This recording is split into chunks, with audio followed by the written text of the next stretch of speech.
Hello class. This is probably my last video to you. Not my final video in life, I hope. Just the last one for this course. And a couple things. I just first want to tell you how much I've enjoyed having you this semester. I've only got to see you really for half the semester, and the other half we've been going back and forth online, and everyone's done a very, very, very good job. Everyone's done very well in the course. And I'm coming from you right now from my house, another room in my house. This is actually my library. You know, you can tell I enjoy collecting books. I've done book collections my whole life. Matter of fact, this room is probably one of the larger rooms of my house. It's about a 25-foot ceiling. There are 2 floors to it. I'm actually sitting on the second floor looking over down to the bottom. Actually, I've got the camera shooting at me now. The size of the room is about 40 foot by about 45 foot. So you can see it's fairly large. Downstairs, it got some large tables, reading tables, where people come in from all over the neighborhood. They'll sit there and they'll take the books off and they'll read them. And if they want to check them out, I'll be glad to check them out, the books too. So you can see back here that I actually do collect quite a few older books. I've got over about 25,000 books here. I've spent quite a bit of money throughout the years, and one of these days they'll all go probably to Goodwill or to Half Price Books. But actually, now what I also want to tell you is that everybody did extremely well with your videos. Some of you just did awesome with your backgrounds, the way you're dressing, the way you do your transitions. Matter of fact, all of y'all did very well with that. And as you know here, there's certain things you can do to make your background, your transitions look nice. As you can see, I actually wear something besides a polo for a change. I'm actually wearing a shirt and a sport coat on this. And as far as my background here, yes, this is not really my house. Matter of fact, if you can see here, look, you can see how it's nothing, just a piece of fabric. I think I spent all about $12 for that. But anytime you're doing a video, make sure you have a really good background, particularly if you're trying to do an interview of some sorts. I wouldn't necessarily say go out and get something like this. This looks a little bit over the top. But you can get some nice backgrounds. This is just a piece of fabric that's hanging up behind me. This thing cost me about $12 on that. Now, I want to tell you is that all of your videos, except for your elevator speech, has been graded. And we'll be finishing up the grading here this week. Now, the next thing I want to tell you is that attached to this video is a small little PowerPoint about leadership. And you don't have to watch it. There's no grade attached to it, but if you want to watch something and just see a little bit more about one of the lectures that I typically do the first part of class, but we got so involved with our TED Talks, I decided to do the latter part of class, and then, you know, we got involved in everything else. So if you want to watch it, feel free to. Well, that's it. I have really enjoyed teaching you, being part of your life, and I will continue to be, of course, there for you. And you know my email, and anytime you need a letter of recommendation or you need me to do something for like a study abroad, which is quite frequent, it seems like, just go ahead and plan on me doing it for you. Send me an email. I'll be glad to do it, okay? Y'all have a wonderful summer. We'll talk to you again, okay? Bye-bye now. Hello, and I'm Dr. Randolph Wilt, and today we're going to be talking just a little bit about leadership in organizations. And to kind of get into it, we're going to talk a little bit about culture too, organizational culture. And this is actually a picture here of Boston, Massachusetts. And one of the things that's in Boston that is very interesting is this picture. Now, where is this? Well, this is actually at Harvard, in Harvard University. So let's go back to that picture. What does it look like to you? Actually, that is the undergraduate dining hall. Have you seen a picture like this before? Does this kind of resemble something? Maybe something that you've seen in the movies? Well, yes. You remember in the Harry Potter movies, doesn't it look a little bit like that? You know, where all the students are lined up eating. But I want to tell you something, is that it actually was not developed after Harvard, even though it looks like that. It was developed after this room. This room was at the University of Oxford. This is actually in one of their colleges called Christ College. And here you can see it actually looks very, very similar. And this is what Harry Potter was pretty much modeled after. Not so much this, even though it does look like this with the ceilings and the lights hanging down.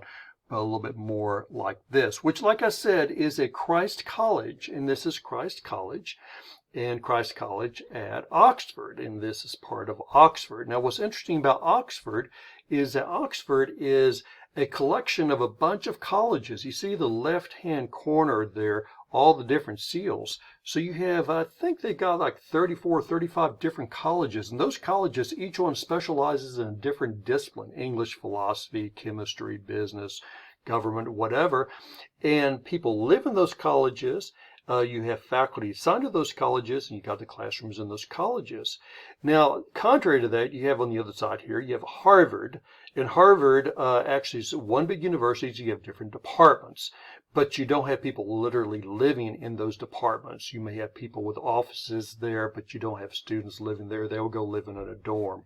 Now, why do I tell you about all this? Because you can get a little better understanding when you start seeing how different things react differently, particularly when you're talking about organizational culture, how things can be turned, and how we use different ways depending upon where we're actually located. So we're going to talk a little bit about the internal environment of organizations.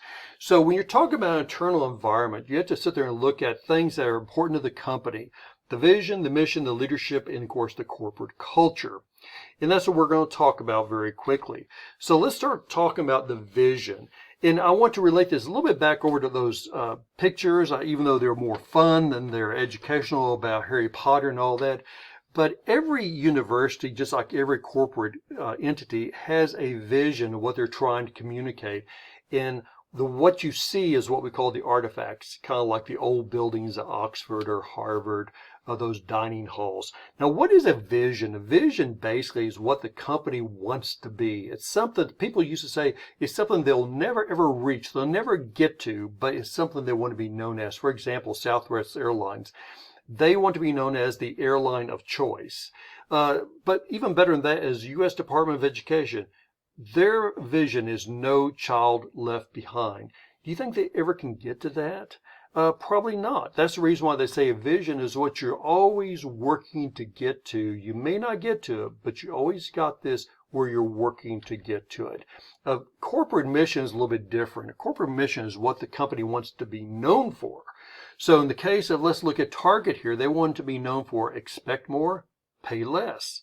So you can read their actual mission statement here. It's great: to make Target the preferred shopping destination of our guests by delivering outstanding value, continuous innovation, exceptional guest experience by consistently fulfilling our expect more, pay less brand promise, circa 1881. Can you imagine they have that? What is that, 140 years? They've had that same mission statement.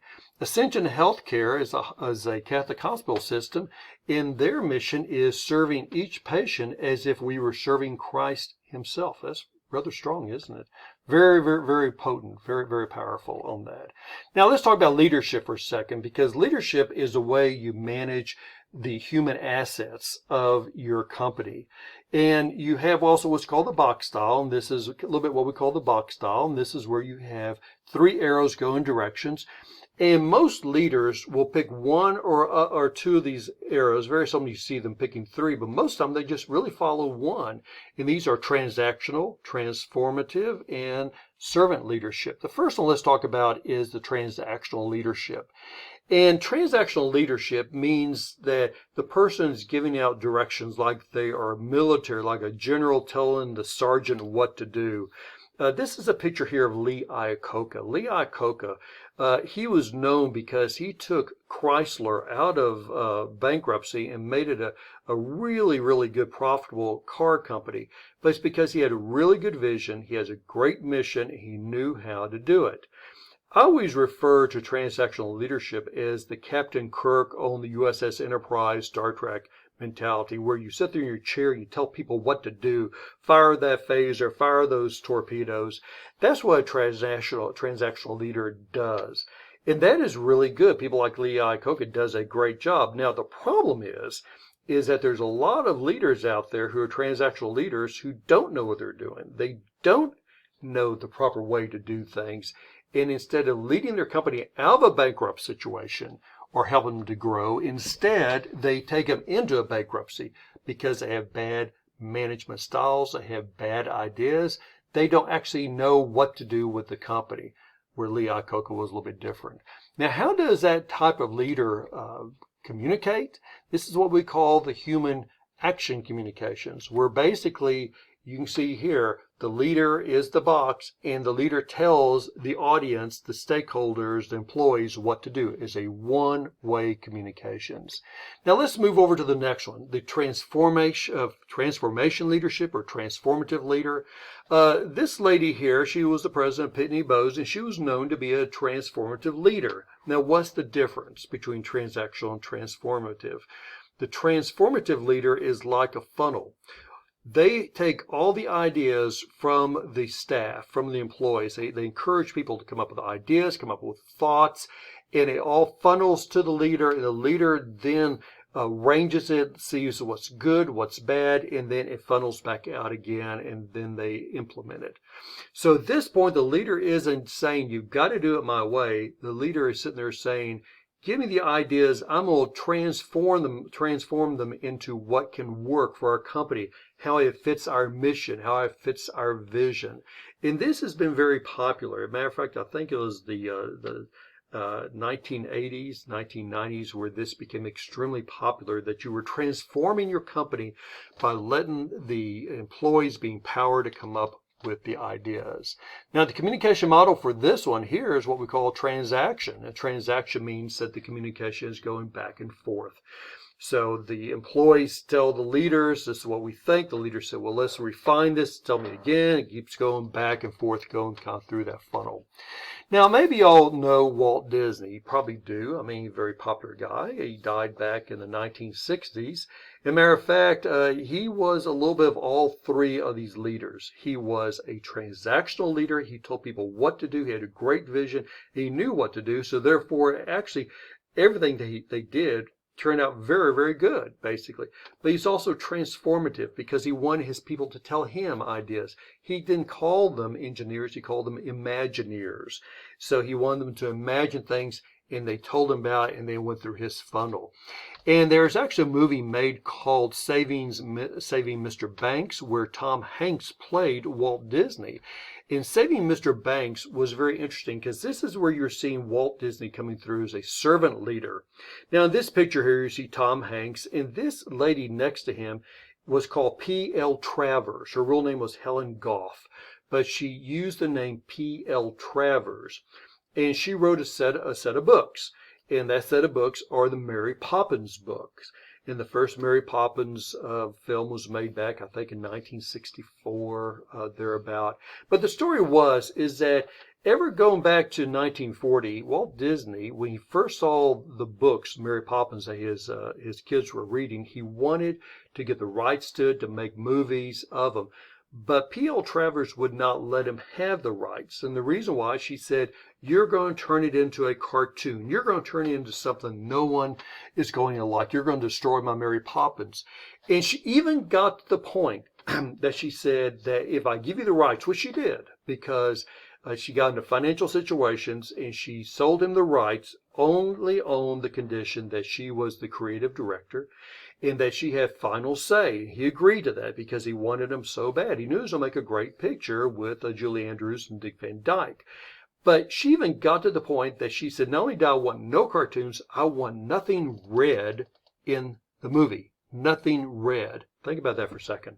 How can you make a movie with nothing red? Just this picture here, you can see a red back there in the back somewhere.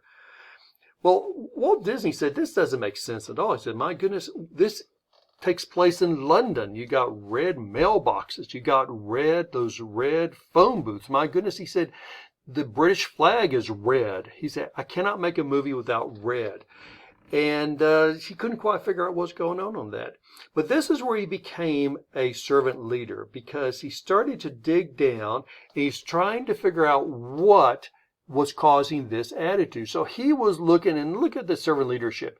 He was trying to build a community with her. He was trying to go in there and do some persuasion, do some listening, trying to be empathetic. It turned up that one of the reasons why she was so opposed to red was because her father, whose name was Travers Goff, that's how she picked up the name P.L. Travers, actually died when she was young, and he died of tuberculosis. If you know anything about tuberculosis, you're coughing up, and unfortunately you cough up blood in latter stages. So she was seeing her father cough up red blood. So she was very opposed to red. And she was using that a little bit just to control Disney, but she also did have an issue with the red. Disney, as a servant leader, said, it's not what I want, but let's see what the problems were. Let's have some foresight. And he started listening to her, and he started this healing process of saying, let's talk about this. Let's see what we can do to make this type of movie into what you like. And over time, they became good workers, and he became a great leader to her because he was empathetic. It says he listened, and he was trying to heal things. As a matter of fact, in the movie, you start seeing that the person who plays the father, Mr. Banks, he actually wears a red carnation. And so it's amazing how he moved it from no red to one of the stars in there actually wears the red carnation. Now, the servant leader model is a communication model that is an interaction, where you have this constant communication. It doesn't go and come back. It just always flows. Sometimes you can sit there and say there's interruptions along the way, but that's what it is. Let me show you a good example of servant leadership. No, not really. I just have to put that picture in there anyhow. No, it is going to be Truett Cathy, who founded Chick-fil-A. He did die in 1914. But some of the things that he really believed in, one of the things he said, my employees need some time off. So he decided, even though he lost money, to close all the restaurants on Sunday. He also said that he didn't want to make the company public. He wanted to be able to control it for the benefit of the employees. He gave a lot of the money that they made off of the profits to foster homes, to abused and neglected children. He has scholarships for their younger employees to go for education. And then the very bottom here, it says he always took time to talk to any employee who wanted to speak to him. So there are 9 qualities, and many of these is what Truett Cathy came up with about servant leadership. You value the opinions of others. You want diverse opinions. You want different opinions coming in. And you can't say you know all the answers. You listen to other people. You cultivate a culture of trust. You develop other leaders. A good leader surrounds themselves with other good leaders. And then you appreciate those people and you try to build them up. And you help people with life issues, just like Walt Disney was trying to help P.L. Travers with issues that she had embedded for years. You also encourage people. And I like this. It says you sell and you don't tell. Remember, Lee Iacocca, when he was the transactional leader, he would tell people what to do. And even transformative leader, you would take the ideas, but you would tell people. A servant leader, they don't tell people, they sell people the ideas of what they think is going to help the vision, the mission of the company. The best thing here is the window and the mirror. And the way this works is that the servant leader, when things are going great, they're looking out the window and they say, it's because of my employees. It's because of the stakeholders. Those are the people who are making things go great. But when things are going bad, that window becomes a mirror, and that servant leader looks at the mirror and says, the reason why there's problems is because I'm doing something wrong. I need to listen more to my employees. The transactional, the transformative leader, a little bit different. When things are going great, they look in the mirror and say, it's going great because of me. And when things are going bad, they look out the window and they say, things are going bad because my employees are not doing what they need to be doing. So that's where you see a tremendous difference between those first two and the third. The servant leader thinks long-term, and the last one is they act with humility. Now, this is a great way to end. This is our last slide. And here you can see that a corporate culture is just like an iceberg, where you only see a little bit of the iceberg at the top.